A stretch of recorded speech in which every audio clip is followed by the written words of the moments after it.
ብዙ ዘመን ያረስኩት ማሳ ነው።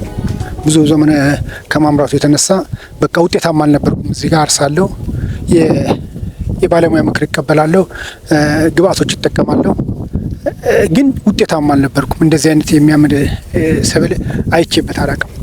አሁን የወረዳው ኤፍኤስአርቢ ከግብርና ጽሕፈት ጋር በመሆን አፈሩ ናሙና ተወስዶ ከተመረመረ በኋላ አሲዳማ የሚል ነገር ተረጋግጦ በኖራ እንድናክመው ሙያዊ ድጋፍ የኖራ ድጋፍ ከተሰጠን በኋላ በኖራ እንድናክመው ተሰጠን መመሪያ እና ትምህርት አዘል ነገር በኖራ አከም ነው።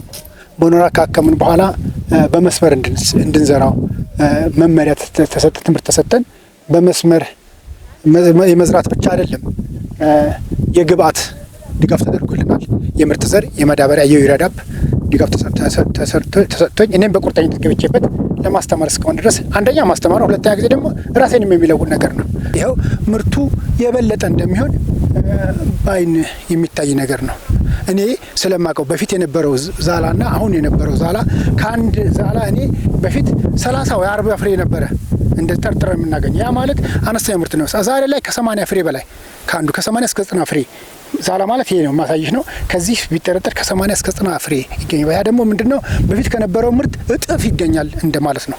ስለዚህ ይህ ከዚህ ሁሉም መማር አለበት። ዛሬ አርሶ አደሮች የዞን ባለሙያዎች መጥተዋል፣ በዚህ ድጋፍ ያደረጉልን የወረዳ ባለሙያዎች መጥተዋል።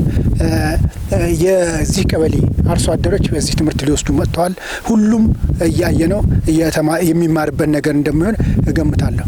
ያው እዚህ ጎጥ ላይ ወደ 6.25 ሄክታር የሚሆን መሬት ላይ የዚህ የአሲዳማነት መሬትን በኖራ በማከምና ሙሉ ግብአቱን በፕሮግራሙ ድጋፍ በማቅረብ የሰርቶ ማሳያ ስራ የሰራንበት ሂደት ነው ያለው። እንግዲህ አሁን እንደምናየው ይሄ ማሳ ኦልሬዲ ሁሉ ነገር አልቆ የተባይ የበሽታ የአረም ቁጥጥሩ ሁሉ አልቆ አሁን ኦልሞስት ያው ምርት የማሰባሰብ ስራ ላይ እየደረሰ ነው ያለው። ይሄን በማስመልከት ያው ሰብሉ ከመሰበሰቡ በፊት ዛሬ ያው በዋናነት የአርሶ አደር በዓል የሚያከበርን ያለንበት ሂደት ነው ያለው። ዋናው የዚህ የአርሶ አደር በዓል ማክበር ትልቁ አላማው ምንድነው? አርሶ አደሩ ከዚህ ከተሰራው ሰርቶ ማሳያ ምን ትምህርት አገኘ? ይህ ምርት ተሞክሮ ተቀምሮ በወረቀት ተጽፎ ሊነገረው ይችላል። ከዛ በተጨማሪ ግን መሬት ላይ ያለውን ለውጡን በአይኑ አይቶ በእጁ ዳሶ ትምህርት እንዲወስድበት ከማድረግ አንጻር የገበሬ በዓል ወይም ፊልድ ዴይ ብለን የምንለው ማካሄድ ትልቅ ድርሻ ያለው ተግባር ስለሆነ ከእቅዳችንም አንዱ የመጨረሻው ተግባር በዚህ አይነት በሚሰሩ ሰርቶ ማሳያዎች ላይ የአርሶ አደር በዓል ማክበር ስለሆነ ስለዚህ ትልቁ የዛሬው ዋናው አላማ አርሶ አደሮች በማየት ማሳው ላይ መሬቱ ላይ በመገኘት ትምህርት እንዲወስዱ ለማድረግ ነውና አሲዳማ የነበረውን አፈር በኖራ ታክሞ ይህንን የመሰለ ስንዴ ሲያበቅል አርሶ አደሩ ከዚህ ልምድ እንዲወስድ የአርሶ አደር የመስክ ቀን ነው ያዘጋጀ ነው። የአርሶ አደር የመስክ ቀን በመናዘጋጅበት ጊዜ አርሶ አደሩ ከዚህ ብዙ ነገር ይማራል። ትላንት ምን ነበር ይሄ መሬት በአሲዳማነት የታመመ መሬት ነው። ዛሬ ምንድነው ይሄ መሬት ብለን በመንልበት ጊዜ ከበቀለው ስንዴ አርሶ አደራችን በጣም ብዙ ነገር መማር ይችላል። በተመሳሳይ ከዚህ መሬት ጋር በተያያዘ ተመሳሳይ መሬት፣ ተመሳሳይ እርሻ፣ ተመሳሳይ ግብአት ተጠቅመን የበቀለው ስንዴ ምን እንደሚመስል ይታያል። ይሄ ስንዴ ደግሞ ምን እንደሚመስል ይታያል። ስለዚህ የደጋማ ቀጠናዎቻችን በሙሉ አፈሩ በአሲዳማነት የታመመ ከመሆኑ የተነሳ አርሶ አደራችን በሙሉ ሳምፕል ተወስዶለት የአሲዳማነቱ ከፍ ያለ መሬትን ወይም የታመመ አፈርን በዚህ በኖራ እንዲታከም ስለምንፈልግ ነው። አርሶ አደሩ የልምድ ልውውጥ እንዲያደርግ ነው። እዚህ ጋር ብቻ አይደለም፣ ቀጣይ እንደገና ሌላ ቦታ የምናየው እንደዚሁ ቦታ ገጠም ማሳ አለ።